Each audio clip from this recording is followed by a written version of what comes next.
자, 여러분 이어서 보도록 하겠습니다. 자, 17번 문제부터 봅니다. 17번 보시면 담은 소득세법상 주택 임대소득에 대한 세액 계산의 특례이다. 가로 안에 들어갈 내용이 올바른 것은 그랬습니다. 단 분리과세 주택 임대소득을 제외한 해당 과세기간의 종합소득 금액은 2천만 원 이하인 경우이다. 그랬습니다. 그래서 여러분 우리 2천만 원 이하의 주택 임대소득에 대해서요. 분리과세와 종합과세를 선택할 수 있습니다. 그럴 때 분리과세 주택 임대소득을 제외한 해당 과세기간의 종합소득 금액이 2천만 원 이하인 경우에는 이제 여기 공제되는 금액, 요 공제도 400만 원, 200만 원 받을 수 있는데 400만 원, 200만 원 받으려면 분리과세 주택 임대소득을 제외한 기간의 그 해당 과세기간의 종합소득 금액이 2천만 원 이하일 때는 이것도 400만 원, 200만 원도 공제받을 수 있습니다. 자, 그럴 때 여러분 봅니다. 분리과세 시 주택임대소득의 산출세액이요. 수익금액에다가 1 필요경비를 곱하는데 여기에 1이라는 게 100분의 100이죠. 그러니까 말하자면 100%고요. 100%고 여기서 필요경비를 빼는데 경비율이 주택임대사업자로 등록한 자는 경비를 몇 프로 인정해 줍니까? 60%요. 임대주택 미등록자는 몇 프로? 50% 인정해 줍니다. 그럼 말하자면 임대사업자로 등록한 자는 경비율 60%면 100%에서 60% 빼니까 수익금액이 곱해지는, 즉 과세되는 수익금액은 얼마? 40%만 과세가 된다는 얘기고요. 공제되는 금액이요. 자, 여기 분리과세 주택임대소득을 제외한 해당 과세기간의 종합소득 금액이 2천만 원 이하일 때 2천만 원을 넘으면 이거 400, 200 안 해줘요. 자, 분리과세 주택임대소득 외에 종합소득 금액이 2천만 원 이하일 때는 초과는 안 되고 2천만 원일 때는 이거 공제를 해주는데 임대사업자로 등록한 자는 400만 원 공제해주고 미등록자는 얼마? 200만 원 공제합니다. 그리고 이제 세율을 곱하는데 이때 세율만이라도 이거는 참고적으로 한번 눈에 켜두되 세율은 꼭 알아주세요. 분리과세 시 주택임대소득 요거 분리과세 시 세율은 몇 프로다? 아이고 이거 40% 없어 지금 14%라는 거. 14%꼭 기억합니다. 그래서 두 가지를 꼭 알아주세요. 주택임대소득이 2천만 원 이하일 때는 분리과세와 종합과세 선택할 수 있다는 거. 또 그 다음에 분리과세 시 양도세 오늘 왜 이러지? 자, 소득세 말이 막 통제가 안 되네 오늘. 소득세 세율은 몇 프로? 14%입니다. 소득세 세율은 14%입니다. 꼭 기억합니다, 여러분들이. 자, 그리고요. 이렇게 해서 정답은 몇 번입니까, 여러분? 자, 정답은 3번이 되겠습니다. 그래서 이렇게 해서 정답은 3번이고요. 18번 문제 봅니다. 18번 문제 보시면 18번 문제 소득세법상 양도세에 관한 설명이다. 틀린 것은 그랬습니다. 2021년 6월 1일 이후에 양도하는 것으로 하고요. 한번 보겠습니다. 문제 보니까 1번 예정신고를 이행한 경우에는 확정신고하지 아니할 수 있다. 그렇습니까, 여러분? 꼭 알아두셔야죠. 이거 예정신고한 경우에는 확정신고하지 않을 수 있습니다. 다만 해당 과세기간에 누진세율 적용 대상 자산에 대한 예정신고를 2회 이상 한 자가 이미 신고한 양도세 금액과 합산해서 예정신고하지 않는 경우 등 그런 경우에는 예정신고를 이행한 경우라도 확정신고를 하여야 한다고 그랬습니다, 여러분. 자, 그 다음에 2번이요. 그래서 세금 계산 달라질 때는 반드시 그 다음 연도에 확정신고를 해야 합니다. 2번 취득가액을 추계가액 중 환산 취득가액으로 계산하는 경우에 한해서 환산 취득가액 플러스 필요금계산 합계액과 자본적 지출액 양도 직접 비용 합계액 중에서 납세자가 큰 금액을 필요금비로 할 수 있습니다. 그래서 환산 취득가액 플러스 필요금계산 합계액보다 자본적 지출액 양도비용 합계액이 더 크면 그 자본적 지출액 양도비용 합계액을 필요경비로 할 수 있다 이렇게 되어 있습니다. 그 말은 둘이 선택할 수 있습니다. 양도세액을 최소화하기 위해서는 아까 설명드렸죠. 이거 취득가액을 환산 매각만기 중에서 매매사례가액 감정가액으로 할 때는 기타 필요경비는 필요경비 예상 공제로 해요. 다만 매매사례가액 감정가액이 없어서 환산 취득가액으로 할 때만 이렇게 환산 취득가액 플러스 필요계산 공제 합계액과 실제 들어간 자본적 취득 양도비용을 선택할 수 있는 거고요. 이해되십니까, 여러분? 아까 제가 설명드렸고요. 그 다음에 3번이요. 조정 대상 지역 내에 2주택 등기되고 2년 이상 보유한 주택을 양도한 경우에 기본세율 6에 45%에 20%를 가산한 세율을 정하며 양도세 기본공제를 증받을 수 있다 그랬는데요. 자, 여러분 기본공제는 뭐만 아니면요? 미등기만 아니면 싹 다 깔아줍니다. 근데 이렇게 조정상 지역 내 2주택이고 등기되고 2년 이상 보유해서 기본세율에다가 20%를 이렇게 할증하는 세율을 정할 때 장특공제는 받을 수 있어요, 없어요? 없습니다. 장기 보유 공제는 안 돼요. 양도세 중과세되는 조정상지역 내 1세대 2주택 또는 3주택은 장특 공제는 안 돼. 근데 기본 공제는 받을 수 있습니다. 기본 공제는 뭐만 하면 미등기 양도만 하면 부계 자산이든 조정상지역 내 다주택이든 싹 다 받을 수 있습니다. 자산의 종류 보유량 관계없이요. 4번 금액이 발생한 경우에도 확정 신고는 하여야 한다. 자, 아까 양도 차익이었거나 양도 차손일 때도 예정 신고해야 한다고 그랬죠? 양도소득 과세 표준 금액이었거나 결손 금액이 있는 때도 확정 신고하여야 합니다, 여러분. 자, 그래서 맞고요. 5번입니다. 주택 분양권을 1년 미만 보유하고 양도하는 경우에 100분의 50의 세율을 정한다. 몇 프로입니까, 여러분? 70%입니다. 5번 정답인데, 여러분 보세요. 우리가 어떤 거냐면 양도세 세율 올해 특별히 주택과 그 다음에 조합원 입주권에 대해서요. 양도소득세 세율입니다. 자, 양도소득세 세율 한번 정리해 드리는데 다른 거는 일단 말로 하고 요 주택에 대한 것과 입주권 또 분양권에 대한 것만 주택 분양권만 다시 한번 올해 개정세법이니까 2021년 6월 1일 이후에 양도하게 되는 경우에 주택 및 조합원 입주권은 미등기 양도하면 몇 프로고요? 70%고 주택. 등기됐다 그러면 자, 보유기한에 따라 달라지는데 1년 미만 보유했을 때 몇 프로라고요? 1년 미만 보유했을 때 몇 프로입니까? 70%입니다, 여러분. 1년 이상 2년 미만 보유했을 때 보유하고 양도할 때 주택 및 조합권 양도세 세율은 몇 프로입니까? 60%입니다. 그죠, 여러분들? 그 다음에 2년 이상 보유했을 때는 6에서 45% 초과 누진세율 8단계 초과 누진세율이 정됩니다. 자, 그러면 요거고요. 주택 분양권은 딱 두 가지예요. 주택 분양권은 1년 미만이면 몇 프로요? 1년 미만일 때 몇 프로? 1년 미만이면 70%예요. 1년 이상이면 2년을 보유했든 뭐였든 1년 이상 보유했다. 자, 무조건 몇 프로입니까? 60%입니다. 1년 이상이면 2년 보유했어도 무조건 60%. 그래서 주택 분양권과 주택 및 조합원 입주권에 대한 세율을 다시 구별합니다. 자, 1년 미만 보유하고 양도하면 무조건 둘 다 70%입니다, 얘네들. 주택과 조합원 입주권은 다만 1년 이상 2년 미만이면 60, 2년 이상이면 6에서 45%인데 분양권은 2년 이상 보유했어도 몇 프로라는 거? 60%라는 거. 자, 1년 미만 70%입니다. 자, 그래서 올해 개정세법은 꼭 알아둡니다. 자, 그래서 5번이 여러분 정답이 됩니다. 그래서 1년 미만 보유했다 그러면 몇 프로입니까, 여러분? 요거 70%가 됩니다. 70%. 19번 문제로 갑니다, 여러분. 19번 문제. 이 양도세 비과세 관한 우리 가로놓기 지문입니다. 그렇게 이걸 통해서 정확히 숫자를 여러분들이 기억하시면 되겠습니다. 자, 보시면 여러분 이거 먼저 문제를 한번 보겠습니다. 문제를 보시니까 다음 소득세법 시행령 155조 1세대 1주택 특례에 관한 조문 내용에서 가로 안에 들어갈 법령 예상의 숫자를 순서대로 옳게 나열한가 그랬습니다. 단 조정상 지역 공고가 있은 날 이전에 신주택을 취득하거나 신주택을 취득하기 위해서 매매계약을 체결하고 계약금을 지급한 사실이 증명서류에서 확인되는 경우는 아니랍니다. 자, 그러면 기억번 봅니다. 국내 1주택을 소유한 1세대가 그 주택을 양도하기 전에 다른 주택을 취득함으로써 일시적으로 2주택이 된 경우 종전주택 취득한 날부터 몇 년 이상이 지난 후 신주택을 취득하고요. 1년 이상이 지난 후 신주택을 취득하고 그 신주택 취득한 날부터 몇 년이요? 예? 몇 년? 몇 년? 3년 이내 종전주택을 양도하는 경우 이를 1세대의 1주택으로 봅니다. 자, 그래서 이거 칸을 굉장히 적게 놨네. 자, 어떻든 간에 그래서 이거 3년 냅니다. 양도한 때 종전주택을 양도하면 이를 1세대 1주택 양도로 봅니다. 니은번 종전주택이 조정상 지역에 있는 상태에서 조정대상 지역에 신규주택을 취득하게 됐습니다.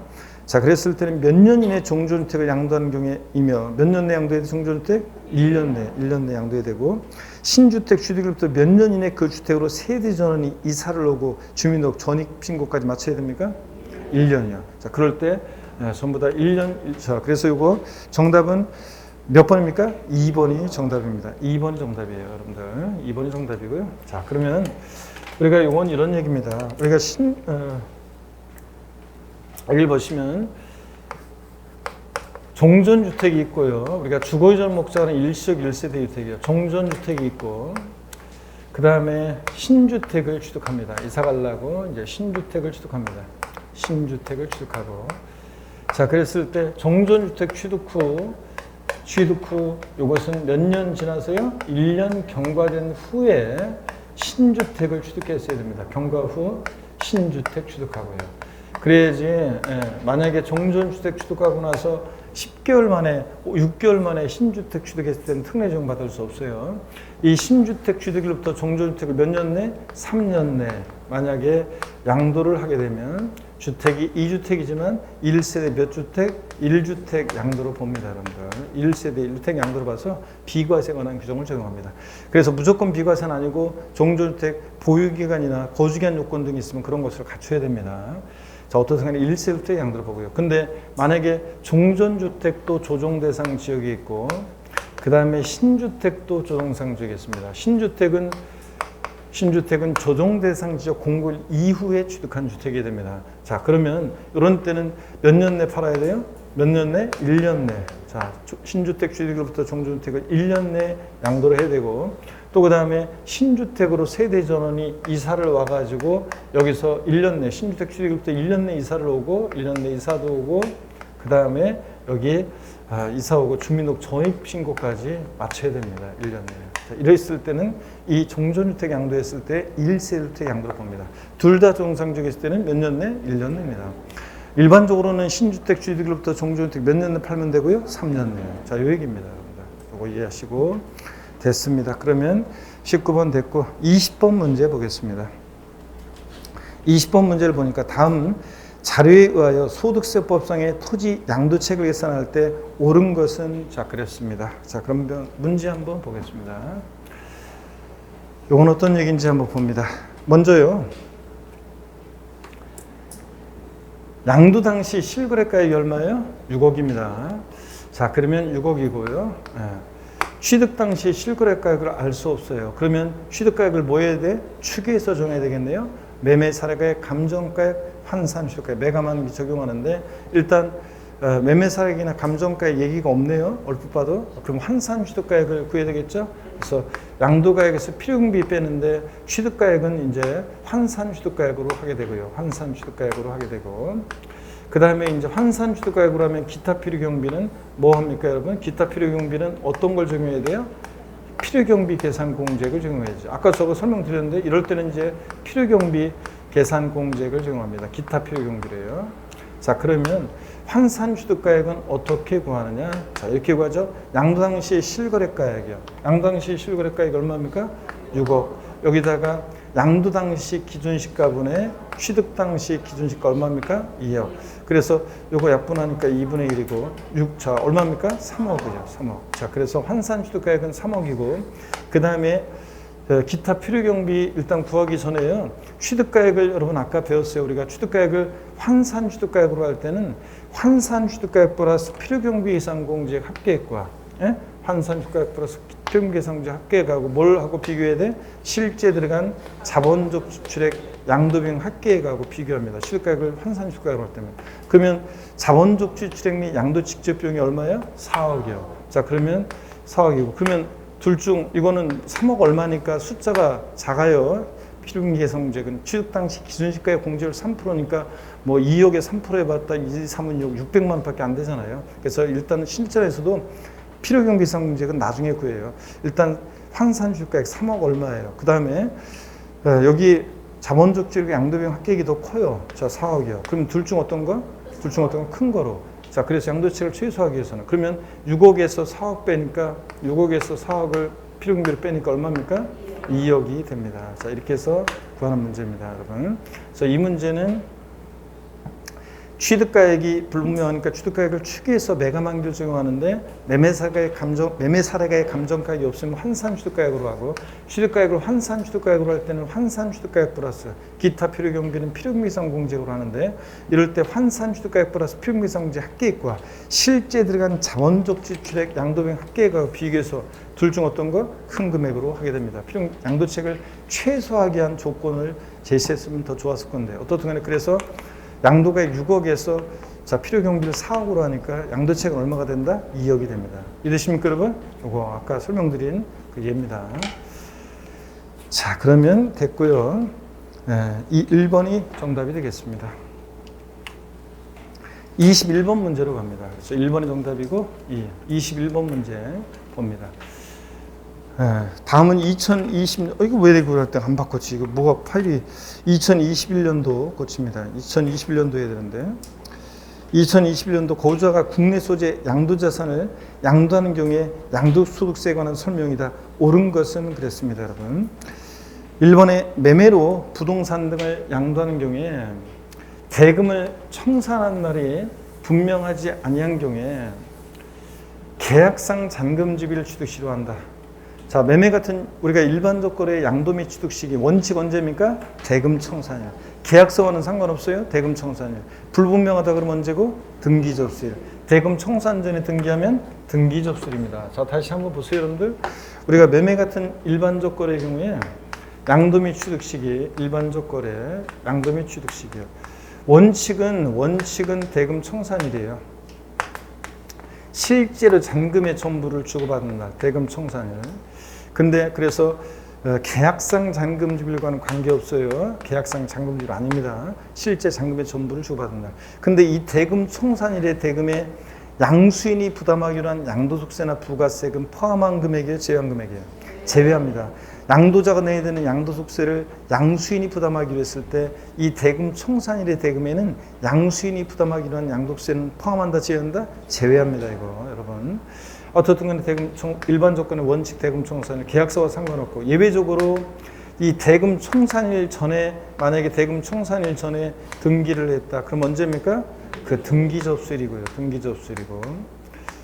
그 다음에 대금 청산일이 만약에 대금 청산일이 불분명하다. 대금 청산일이 불분명해. 그러면 언제입니까? 등기부 등록부 명부 등에 기재된 등기등록 접수일 명의예설인데 우리 그냥 부동산 세법이니까 부동산 등기 접수일 이렇게 해서 매매 같은 일반적 거래는 원칙 대금 청산일 계약서 상관없어요. 계약상 잔금질이다 그러면 틀리고 대금 청산일 전에 등기했다 등기 접수일 대금 청산일 불분명해 등기 접수일 등기부 등록부 명부 등에 기재된 등기등록 접수일 명의예설인데 부동산 세법이니까 등기 접수일 이렇게 기억합니다. 그렇죠? 매매 같은 일반적 거래 양도 및 취득식입니다. 그 다음에 그래서 1번 같은 경우에 대금 청산은 매매로 부동산을 양도하는 경우에 대금 청산한 날이 분명하지 않다. 계약상 잔금질입니까? 하여튼 양도세는 계약서와는 상관이 없습니다. 언제입니까, 여러분? 등기 접수일입니다. 등기 접수일. 대금 청산이 불분명하다. 자, 그러면 등기부 등록부 명부 등에 기재된 등기등록 접수일 명의개설이에요. 주식은 명의개설인데 우리 그냥 등기 접수일 부동산이니까 이렇게 기억합니다. 미등기 전세권을 양도하는 경우에 양도세가 과세되지 않는다. 그렇습니까, 여러분? 예? 우리 지상권, 전세권은 등기와 무관하게 대상이 됩니다. 부동산 임차권만 등기된 부동산 임차권 대상이죠. 미등기 부동산 임차권 대상이 아니고 그런 거지. 자, 우리 요거 미등기 지상권, 미등기 전세권 다 대상이 됩니다. 3번 해당 과세기간에 토지, 비상장 주식, 파생 상품을 양도 시기를 달리해서 양도하는 경우 최대 750만 원의 양도 기본공제를 적용받을 수 있다. 그렇습니까, 여러분? 네. 자, 우리가 토지 등 부동산에서 얼마? 250. 주식에서 얼마? 250. 파생 상품에서 얼마? 250. 자, 여기에 만약에 올해 추가된 신탁 수익권을 추가하면 그러면 최대 얼마까지? 1,000만 원까지 기본공제 받을 수 있습니다. 자, 여러분 보세요. 그러면 여기를 좀 이제 또 지우고 한번 봐야 되는데, 자, 보겠습니다. 무슨 얘기냐면, 여기 보세요. 우리 기본공제는 양도소득 기본공제는 소득별로 각각 공제합니다. 양도 자산별로 공제한다 그러면 틀려요. 소득별로 각각 연 250만 원 공제합니다. 연 250만 원을. 그쵸, 여러분들? 이때 소득별에서 소득은 가필, 차장, 양도 소득 금액을 말해요. 우리가 양도소득세 계산 과정에서 소객과잖아요. 양도소득 금액에서 기본공제 공제에서 과세표준 거잖아요. 그러니까 이때 양도소득 금액을 말합니다. 소득별로입니다. 양도 자산별 아니고 각각 연 250만 원인데 어떤 소득과 어떤 소득을 구별하느냐? 토지, 건물, 부동산에 관한 권리, 기타 자산까지 전부 합친 곳에서 얼마? 250. 자, 그 다음에 250이고요.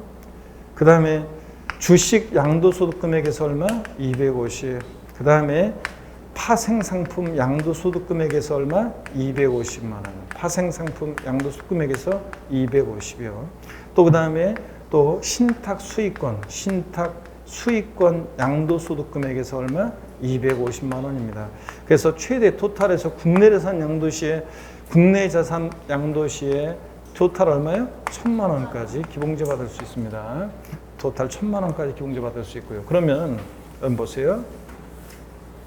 토탈 1,000만 원까지 기본세 받을 수 있고, 국내 소득과 또 국외 소득을 구별해서 국외에서 부동산 등을 양도했을 때는 국내 자산 소득과 구별해서 국외 자산에서 얼마? 250만 원 기본세 받을 수 있습니다. 국외 자산에서는 주식과 파생 상품 등이 대상에서 제외됐기 때문에 이렇게요. 자, 그래서 하여튼 요거 소득별로 토지, 건물, 부동산에 관한 기타 자산 전부 합친 것에서 250, 주식에서 250, 파생 상품에 250, 신탁 수익권에서 250, 소득별로 각각 기본세 받을 수 있다는 거. 예? 이렇게. 자, 그래서 여기서는 750만 원 맞죠, 여러분들? 예, 그래서 토지에서 250, 비상장 주식에서 250, 파생 상품에서 250, 토탈에서 얼마? 750만 원 기본세 받을 수 있습니다. 정답 몇 번입니까, 여러분? 3번입니다. 자, 그 다음에 4번 한번 질문 보겠습니다. 네. 뭐가 이거 잘못되어 있네? 답 없음이 아닌데. 네. 죄송합니다. 자, 이게 뭐, 어제 제가 PPT 작업을 새벽에 주로 막 밤에 막 새벽 2시, 3시, 4시, 5시까지 막 하면서 이게 작업하고 막 그러다 보니까 이게 뭔가 이게 비몽사몽간에 한 게 일부 좀 표시가 나네. 원래 그냥 막 자, 좋습니다. 보시면 계속해서 봅니다. 21번 문제, 그래서 3번 정답이고 4번 봅니다. 장기 보유통제는 소득별로 공제하며 양도소득 기본공제는 양도하는 자산별로 각각 공제해 온다. 뒤바뀌었죠, 여러분들? 그렇잖아요, 여러분들. 그래서 뒤바뀌었습니다. 장특공제는 어떻게 하고? 양도 자산별로요. 이번에 양도하는 토지 요건 갖추면 해주고, 이번에 양도하는 건물 못 갖추면 안 해주고, 이번에 또 토지 양도인데 갖추면 해주고, 이런 식으로 양도 자산별로 공제하고, 기본공제는 뭐로? 소득별로 각각 공제합니다. 기본공제는 소득별로요. 가필, 차장, 양도 소득에서 공제하는 거니까. 뒤바뀌어져 있습니다. 4번 틀렸고. 5번 양도소득 기본공제는 등기 여부나 보유 여부에 관계없이 공제받을 수 있다. 뭐 때문에 틀렸어요? 등기 여부 때문에 틀렸습니다. 양도소득 기본공제는 저를 또 한번 보세요, 여러분들. 우리가 마스크를 써가지고 얼굴 보라고 해도 얼굴 봐도 뭐 반밖에 안 보이지만. 보세요. 이거 어떻게 하여튼 예전에는 이렇게 예전에는 강의를 하면서 서로 얼굴을 보고 강의하니까 서로 이렇게 알고 있는지 모르고 이제 눈빛도 보지만 또 얼굴도 보니까 서로 표정도 보고 제 강의하면서 제 그 표정도 보고 이렇게 하면 서로 강의해야지, 그래야지 이게 전달력이 더 좋아지는 건데, 그죠?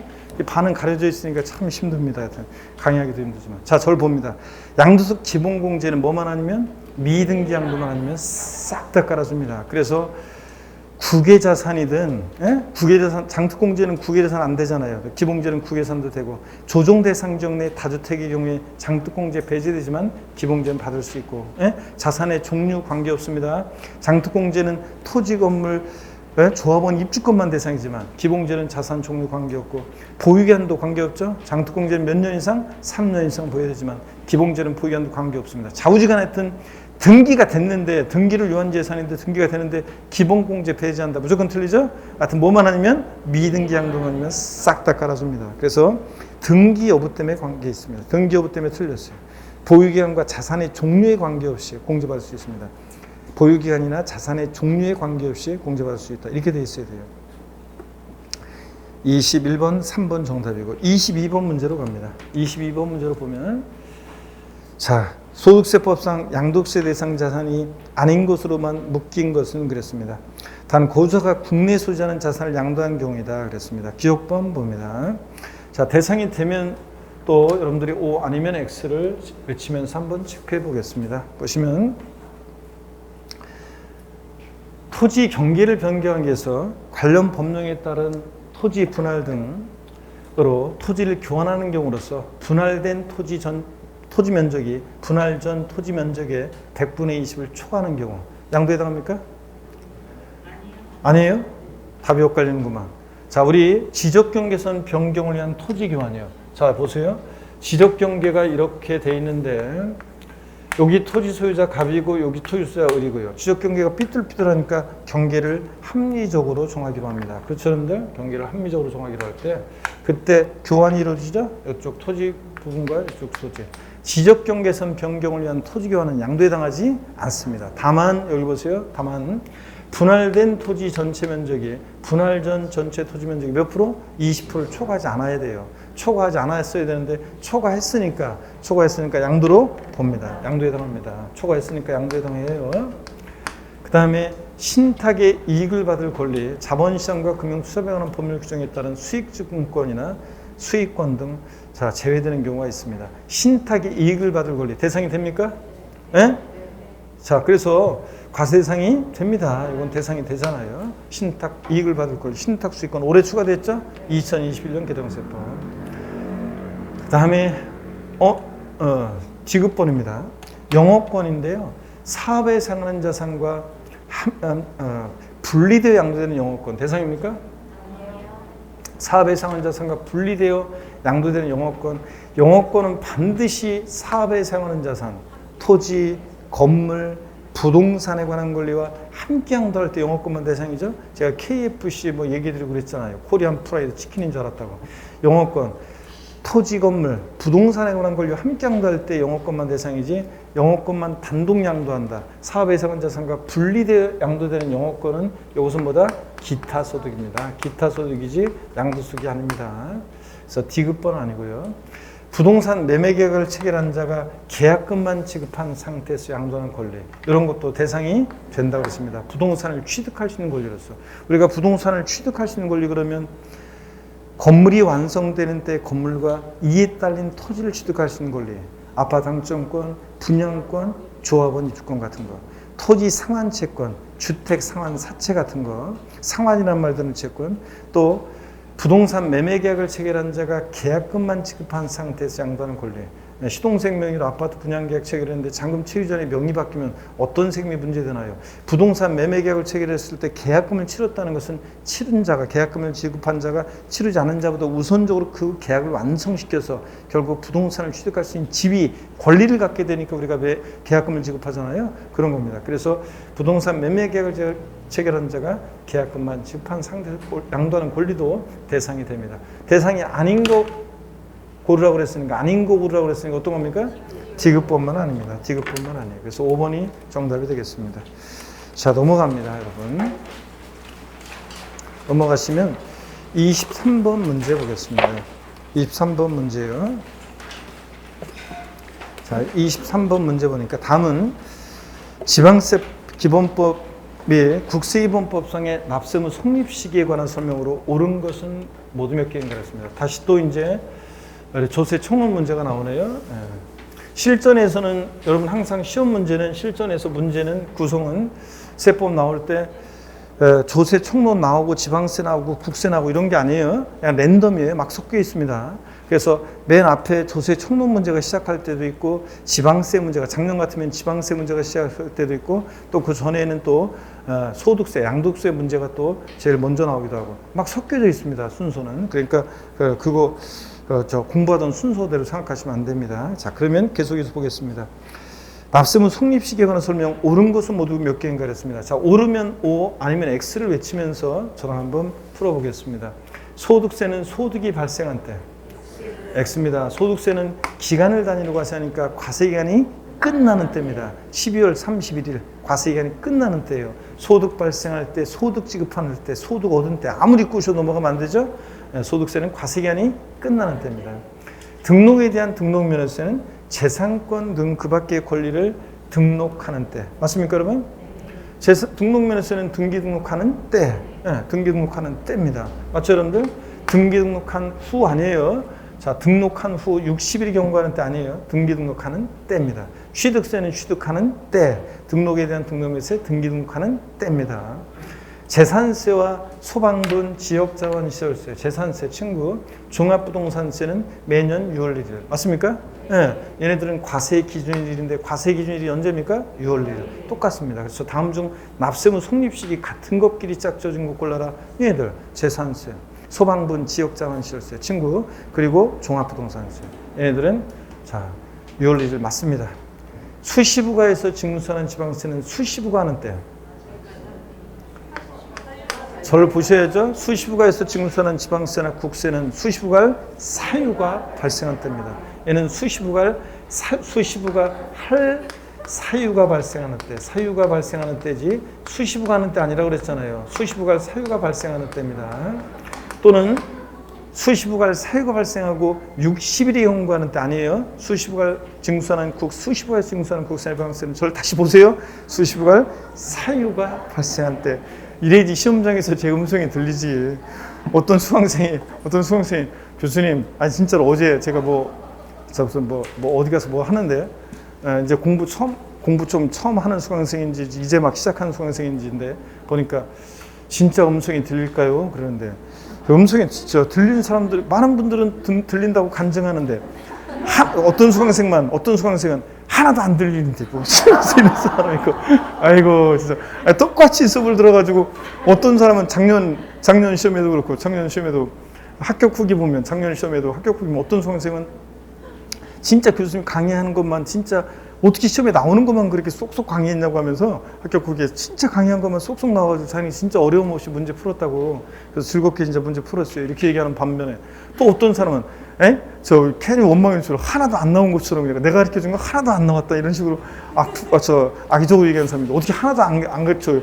다 그 배운 것들 그 작년 문제만 하더라도 양도세 그 계산 문제 한 문제만 강의 안 한 내용이에요. 그건 강의 안 한 거고 그 한 번 나온 적도 없는데 그 부족해서 뽑아 냈다가 제가 그랬잖아요. 그게 모두 전제를 잘못 따라가지고 제가 그래서 제 카페에 올렸다고 그랬잖아요. 그리고 회사도 보내고 다른 교수님들은 여러 문제 많이 올렸는데 이재기 문제로. 근데 이제 여러분들을 위해서 이제 어떻든 트집 잡으려고 막 올리신 거죠. 여러분들이 다른 교수님들이 막 올리시고 그랬는데 저는 딱 한 문제만 올렸어요. 딱 한 문제만 딱 올렸는데 그 계산 문제. 그 단서 잘못 따라가지고 모두정답 처리됐잖아요. 아주 고소하게 아주 그래가지고 그래서 작년에 만점 맞은 사람들이 막 나오고 그런 게 그거 다 틀렸는데 대부분. 근데 그거 다 나왔습니다. 그런 거 빼놓고는 다 맨날 강의하는 거고 특히 마지막 9, 10월 달에 강의한 내용을 잘 들으시면 다 이렇게 제가 어떤 회사에서 작년에도 뭐 적중한 거 마지막 자료 뭐 이런 거에 적중한 거 근거를 찾아서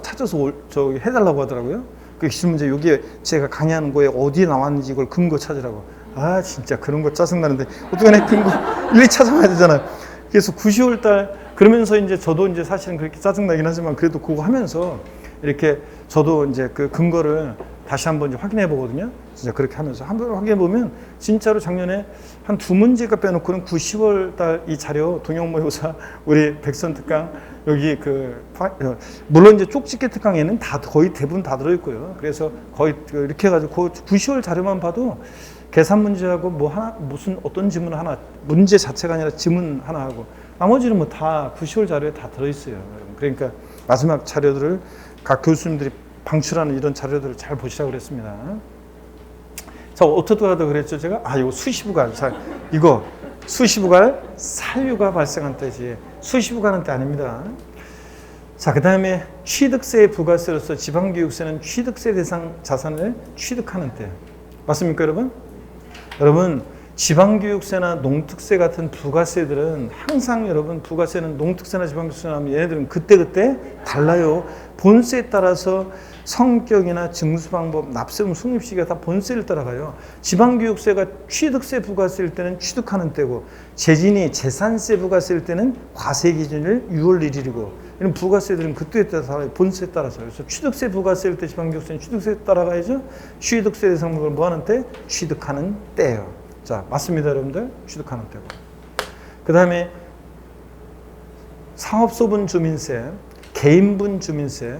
얘네들은 우리 주민세는 사업소분과 개인분, 종업원분으로 나눠지는데 종업원분은 중요하지 않고 이 사업소분과 개인분쯤에 있어요. 얘네들도 과세 기준이 있습니다. 매년 언제입니까? 7월 1일. 그래서 납세문 성립 시기도 사업소분과 개인분쯤에 있어는 과세 기준인데 매년 언제다? 7월 1일. 재산세들하고 비교하시는 거 잊지 마시고요. 그래서 맞죠, 여러분들? 네, 맞습니다.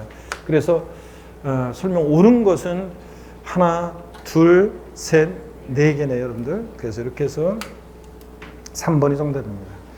24번 문제 봅니다. 24번 문제. 공인중개사인 갑이 고객에게 2020년에 시행되고 있는 부동산 관련 세목에 대해 설명한 내용이다. 옳은 것은 그랬습니다. 24번 문제. 먼저 1번 이거 또 왜 2020년으로 됐지? 이거 뭐가 잘못됐지? 이거 파일을 제가 어떻게 하다 잘못 보냈나? 자, 2021년입니다. 2021년이고 1번 11층 이상의 건축물, 주거용 건축물 포함해서에 대해서는 특정 부동산에 대한 이거 뭐지 이상하네. 특정 부동산분을 뭐로 고쳐요, 여러분들? 소방분으로 고칩니다. 아이고 이거 어떻게 된 거예요? 소방 파일을 분명히 소방분으로 고칩니다. 소방분에 대한 지역자원시설세 산출한 금액의 100분의 200을 세고로 한다. 맞습니까, 여러분? 네? 자, 저를 보세요. 우리가 지역자원시설세 소방분 중과세 할 때 소방분 지역자원시설세 중과세 세율을 보면요. 먼저 중과세를 보면 중과세 할 때 먼저요. 저유장, 주유소 등등에서 4층 이상 10층 이하, 4층 이상 10층 이하 건축물은 요거 4층 이상 10층 이하 건축물인데 주거용은 제외입니다, 여러분들. 주거용은 고층 아파트여도 주거용은 중과세하지 않습니다. 주거용 제외하고요. 네, 봅니다. 주거용은 제외하고 몇 배로 이거 중과세합니까? 몇 배 중과세예요? 2배 중과세합니다. 2배 중과세. 자, 2배 중과세고 산출한 세액의 2배로요. 중과세합니다. 그 다음에 또 보면 11층 이상 건축물, 백화점, 호텔, 또 복합 상영관 같은 11층 이상 대형 화재용 건축물은 요거 몇 배로 중과세합니까? 3배로 중과세합니다. 3배 중과세고요. 요거 주거용은 역시 고층이어도 주거용은 중과세하지 않습니다. 주거용은 제외하고요. 이 얘기입니다. 소방분 지역자원시설세. 소방분 지역자원시설세라는 것은 소방재원에 충당할 목적으로 부과하는 세금이죠. 건축물 선박을 보유할 때 부과되는 세금입니다. 그럴 때 4층 이상 10층 이하 건축물, 주유소, 정유소 같은 이런 것들 주거용은 제외하고 2배 중과세. 백화점, 호텔, 복합 상영관 같은 11층 이상 건축물은 이거 3배 중과세입니다. 자, 이렇게 해서 여러분들 1번 요거 3배입니다. 100분의 300으로 해야 됩니다. 자, 지역자원시설세 산출한 금액이 100분의 300을 세고로 한다. 이렇게 돼 있어야 되고 2번입니다. 재산세와 종합부동산세는 과세권자 결정에 의하여만 납세 의무가 확정되는 수세이다. 재산세는 보통징수 방법으로만 징수됩니다. 근데 종부세는 원칙은 정부가 과세하는데 예외적으로 납세 의무자가 신고납부 선택하면 신고하는 때 납세 의무가 확정될 수도 있다고 그랬죠, 아까? 맨 처음에 신고에 의해서 확정될 수도 있습니다. 그래서 결정에 의하여만 납세 의무가 확정되는 수세이다. 자, 뭐 때문에 틀렸다? 종합부동산세 때문에 틀렸습니다. 종합부동산세는 원칙은 결정하는 때 확정되는데 예외적으로 신고납부를 선택하면 신고하는 때 납세 의무가 확정될 수도 있습니다. 신고납부 선택했을 때는 신고납부 선택하면 신고하는 때 확정될 수도 있어요. 자, 그래서 이거 틀렸습니다. 종부세 때문에 3번 봅니다. 지방소득세는 양도세 부가세다는데 지방소득세는 무조건 부가세에서 나오면 무조건 틀리죠? 얘보다 독립세입니다. 자, 독자적 부과는 독립세지 부가세가 아닙니다. 그래서 양도소득세 부가세에다 틀립니다. 4번입니다. 지방교육세는 무신고와 과소신고가산세는 적용하지 않는다. 그렇습니까, 여러분? 네, 여러분. 자, 지방교육세의 정답입니다. 지방교육세는 무신고 과소신고가산세 적용하지 않습니다. 본세에서 취득세, 등록면허세 같은 걸 본세를 할 때 지방교육세도 신고 납부합니다. 그때 이미 본세에서 무신고, 과소신고가산세를 부과하는데 부가세는 지방교육세까지 부과하면 너무 가혹하다 그래가지고 지방교육세는 무신고, 과소신고가산세는 부과하지 않습니다. 여러분들 꼭 알아둡니다. 자, 농특세도 똑같아요. 농어촌 특별세도 똑같습니다. 지방교육세뿐만 아니라 농특세도 신고 납부할 때 무신고, 과소신고가산세 부과하지 않습니다. 농어촌 특별세도 똑같습니다. 4번 정답이고 5번이요. 거주자가 소득세법 규정에 따라 양도소 과세 표준 예정신고 및 확정신고하는 경우에 해당 신고기한에 3개월을 더한 날까지 양도소득에 대한 개인지방소득세 과세표준과 세액을 법령이 정한 바에 따라서 납세에 관한 지자체장에게 신고해야 한다 그랬는데 뭐가 틀렸습니까 여러분? 이거 2개월입니다. 이거 2개월이에요. 2개월. 그게 무슨 얘기냐면 우리 이 지방소득세가 있잖아요. 개인지방소득세, 양도소득이나 양도소득에 대한 개인지방소득세는 양도소득세를 따라가는데 대부분 양도세 규정을 준용하는데 이 신고기한 차이가 생겼습니다. 여기 보세요. 4월 10일이 부동산 양도일이다. 그러면 양도소득세 예정신고기한은 양도일이 속하는 달의 말일부터 2개월이니까 6월 30일을 양도소득세 예정신고기한으로 한다고 그랬습니다. 그랬죠? 양도소득세 예정신고기한으로. 그러면 여러분요, 이때 여태까지 예전에는 지방소득세도 양도소득에 대한 지방소득세는 신고기한이 양도세 예정신고기한까지였었는데 이게 지금 개정이 돼서 여기다가 몇 개월이요? 2개월을 더 줍니다. 2개월을. 그래서 2개월을 더 줘서 8월 31일이 지방소득세 신고기한이 됩니다. 그래서 지방소득세가 양도소득에 대한 개인지방소득세일 때 그 양도소득에 대한 예정신고, 확정신고 기한에다가 양도세 예정신고, 확정신고 기한에다가 자 얼마를 더 준다고요? 2개월을 더 준다는 거. 요거 꼭 기억합니다, 여러분들. 자, 그래서 3개월 틀렸습니다. 25번 문제 봅니다. 취득세 납세 의무에 대한 설명으로 틀린 것은 그랬습니다. 다시 이제 취득세 문제로 왔는데요.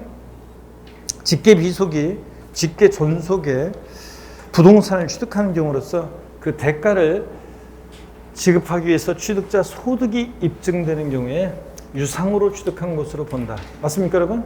네, 우리가 배우자 직계존 비속의 부동산을 취득하면 원칙은 대가 인정할 수 없으니까 증여로, 무상으로, 증여로 취득한 것으로 봅니다. 그죠? 증여로 취득한 것으로 보는데 다만 배우자 직계존 비속 간에도 대가를 지급하기 위해서 취득자 소득이 입증된다거나 아니면 자 다시요. 배우자 직계존 비속 간에 우리 부동산 취득은 원칙은 증여로 취득한 거 보는데 다만 공매, 경매를 통해서 취득한다거나 파산 선고로 처분되는 것을 취득한다거나 또 등기 등록을 요하는 재산을 교환으로 취득한다거나 이런 경우는 다 대가 입증이 되죠? 공시가 되니까. 또 그 다음에 취득자 소득이 입증되는 경우로서 취득자 소득이 입증된다. 아들이 아버지 부동산을 취득했는데 그것을 취득할 만큼의 소득이 입증된다거나 또 상속 증여받은 재산으로 샀다는 게 입증되거나 자 이렇게 또 자기 재산을 처분하거나 담보한 금액으로 샀다는 게 입증되거나 이렇게 취득자의 소득이 입증되는 이런 경우라든가 등등 대가에 입증이 되면 그때는 뭐라고요? 유상 취득으로 봅니다. 포인트는 배우자 직계존 비속의 부동산 취득은 원칙은 증여로 취득한 거로 보는데 다만 대가에 입증이 되면 뭐다? 유상 취득으로 봅니다. 그 대가 입증되는 경우가 이런 경우고요. 한 예고요. 하여튼 유상 취득이냐 무상 취득이냐를 바꿔요. 이게 포인트고. 증여자의 채무를 인수하는 부담보 증여의 경우에 그 채무액에 상당하는 부분은 부동산 등을 유상으로 취득한 것으로 본다. 우리 부담보 증여는 맨날 설명되는데요. 부담보 증여의 경우에 채무 인수액 상당액은 뭐라고요? 유상 취득으로 보고 채무 인수액 이외 재산은 뭐로? 무상 취득으로 봅니다. 자, 그래서 이거 다시 한번 보세요. 부담보 증여의 경우에 부담보 증여의 경우에 취득세입니다. 부담보 증여의 경우에 취득세는 양도소득세하고 엮어서 계속 설명을 드렸었고요. 자, 증여자, 수증자가 있고 증여자, 수증자가 있고요. 자, 그럴 때 취득세만 좀 말씀을 드리면 시가 5억 상당의 토지를 증여하는데 여기에 3억 원의 저당권이 설정되어 있습니다. 차입금이 있습니다. 자, 그랬을 때 또는 5억짜리 주택인데 3억 원의 전세권이 설정되어 있을 때 똑같습니다. 이런 부담면 증여를 했더니 수증자 의리 알았어. 그 네가 좀 증여자가 3억 원 네가 좀 갚아야 되는데 알았어. 내가 알아서 갚을게. 고마워. 그랬을 때 수증자가 채무를 인수하기로 했다. 자, 그랬을 때 증여자, 수증자가 내들 관계를 말해봐라 그러면 이 수증자는 5억 전체에 대해서 취득세가 부과됩니다. 취득세는 유상무상 불문하니까. 근데 이 채무인수액 상당액에 대해서는 수증자는 증여자한테 채무를 자신이 갚아야 할 돈을 수증자가 대신 갚아주니까 수증자는 증여자한테 채무를 면해주는 대가를 주고 취득했다고 봐서 채무인수액 상당액은 유상취득으로 봅니다. 유상취득으로. 다만 배우자 또는 만약에 직계존비속 간에 배우자 또는 직계존비속 간에 이렇게 부담부증여가 있었을 때는 이 채무인수액 상당액은 원칙적으로 대가 인정할 수 없으니까 증여로 취득한 것으로 봅니다. 근데 다만 배우자 직계존비속 간의 부담부증여도 대가가 입증이 되면 그때는 뭐다? 유상취득으로 봅니다. 채무인수액 상당액. 근데 이 채무인수액 이외 자산이요. 채무인수액 이외 자산 부분에 대해서 저 사례에서 5억에서 3억 뺀 2억 부분에 대해서는 채무인수액 이외 자산은 공짜로 받았죠. 그러니까 이건 뭐로? 무상으로 취득한 것으로 봅니다. 자, 채무인수액 이외 자산은 무상취득으로. 이거 뒤바꾸는 걸 주의하라고 그랬습니다. 부담부증여 시 채무인수액 상당액은 뭐로? 유상취득으로 보고 채무인수액 이외 자산은 무상취득으로요. 자, 이렇게 꼭 정리해 둡니다. 자, 그러면 그 얘기고 그 다음에 5번 봅니다. 3번이요. 위 이의 경우에 직계 비속이 직계 존속의 부동산을 취득, 대가를 지급한 사실이 입증되지 않는 경우에 무상으로 취득한 것으로 본다. 배우자 직계 존비속 간의 이 채무인수액 상당액은 뭐라고요? 무상 취득한 것으로 봅니다. 원칙적으로 대가 입증이 안 되니까 대가 입증이 되면 유상 취득으로 보지만 계속 이어서 보겠습니다. 자, 그러면 4번 지문입니다. 택지공사가 준공된 토지에 건축물을 건축하면서 그 건축물의 부수에는 정원 또는 부속 시설물 등을 조성 설치하는 경우에 정원 또는 부속 시설물 등은 건축물에 포함되는 것으로 봐서 토지 소유자가 취득한 것으로 본다. 그래요? 아닙니다. 이거 누가요? 건축물 취득자가 취득한 것으로 봅니다. 건축물 취득자가. 그래서 요거 택지공사가 준공된 토지 구별하라고 했습니다. 건축물 건축과 수반하지 않는 경우에 누가 납세무자고? 토지 소유자고. 그죠? 그래서 택지공사가 준공된 토지에서 이것도 주의하라고 그랬습니다. 작년에 개정된 거. 만약에 건축이